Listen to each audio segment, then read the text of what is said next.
Starting to record? Okay, good. Hi everybody, my name is Cheryl Borsch, and I am a nursing major with the University of Hawaii at Hilo. I'm taking a class through Professor Marlowe through HCC University, and today my presentation is on dehydration, how it affects the body and the brain. Really pretty girl here, as you can tell by the picture. It's kind of shocking that she has a cracked face, and one might say that she's dehydrated, yeah? So on our agenda today, we're going to define a little bit about dehydration. We're going to talk about the 6 signs of dehydration. We're also going to figure out how to check for dehydration, tips to stay hydrated also. We're going to go into how much water is really needed, and a little bit of a summary and a conclusion. So as we know what dehydration is, we know it's kind of when we feel kind of lethargic and not very up and ready to go. What that basically means is our bodies are telling us that we don't have any fluid enough to get our bodies to function properly.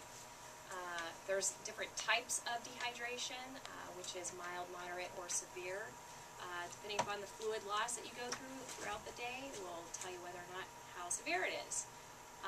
Severe dehydration a lot of times requires emergency hospitalization, so be wary of that. Don't get dehydrated. Some of the signs of dehydration.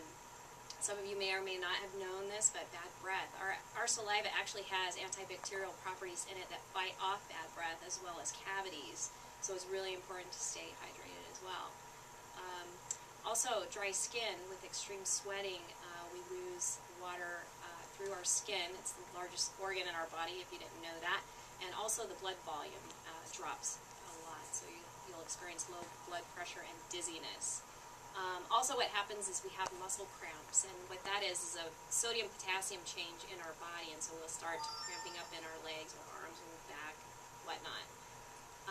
Also with fever and chills, we experience a form of dehydration, and we've got to be very wary of any temperatures over 101 degrees. Also food cravings. A lot of times when we feel like we're hungry, I didn't know this, we're actually dehydrated and we need a lot of water, and that's what our body is telling us. So what happens is that you have glycogen and glucose in your body, and glycogen needs water to break down the glucose that's in your body, and so we experience food cravings. A lot of times we want something sugary and sweet, but drink water instead.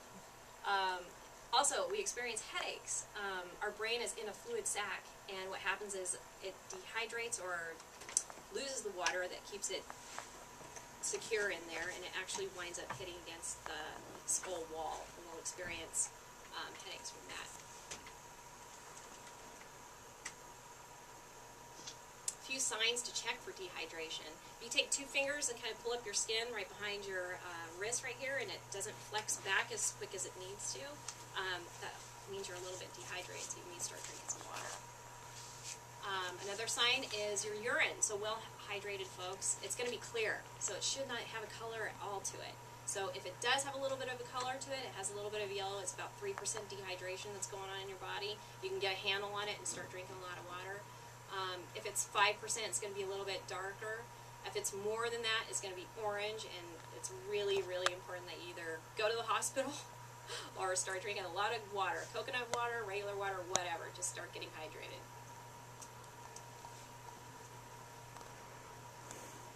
Some more tips. Most of you may already have like a handy water bottle all the time, but it's still really good to just keep that in mind, to have one with you at all times. Spice up your water with a little bit of lemon and cucumber. That's really kind of fun. Also a variety of teas, unsweetened preferably. We don't want extra sugar added into our bodies. We just don't need it. We've got too much sugar going on anyway. Another one, make over your snacks. Instead of having a carbohydrate snack, have fresh fruits and vegetables, because their water intake is they're packed with water, so our bodies will love that. Produce, make half of your plate at your meal times full of produce. Have a ton of salads, just whatever you can. It's really, really important.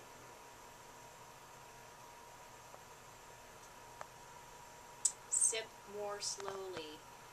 throughout the day and with your meals, actually. So if you have water, even like a glass of water before you start your meal, that's going to be amazing. It actually keeps you full quicker. It's where you don't eat as much. You have a, you're not as hungry as you felt before. Another thing, if you drink room temperature or cooler water, what that does is that engages the stomach system to start becoming hydrated, start functioning properly. How much water should we have? So women, we're told to have 2.7 liters, which is about 12 cups throughout the day. Men are told to have 3.7 liters, which is about 15 cups a day. And depending upon the activity level, exercise, intense exercise, environmental situations. For me, I'm training for a marathon, so I'm having to drink a lot of water, and I'm having to drink sodium with my water. So anytime I can get a sports drink, preferably that doesn't have a lot of calories, a lot less carbohydrates in there, that's going to help me out because I'm losing so much water just by doing my training situation for the marathon. With the environment, whether it's cold or hot outside, some people didn't even know if it's cold outside, I'm not thirsty, I don't want to drink. Well, that's actually more important that you should drink because your body's trying to stay warm, and so you need to drink more.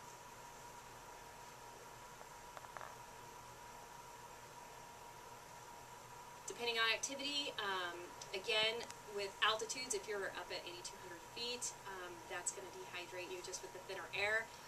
If you're free diving, scuba diving, always drink extra water because of our inspiration, expiration.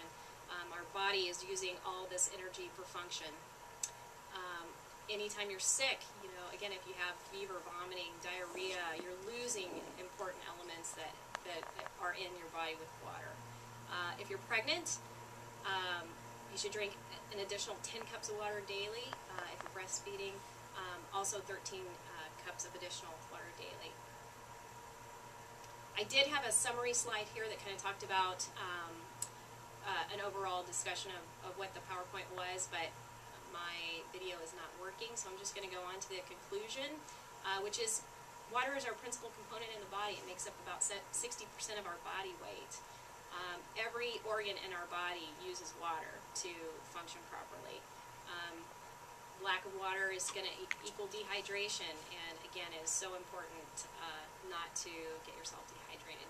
So thank you very much. That concludes my presentation for the afternoon.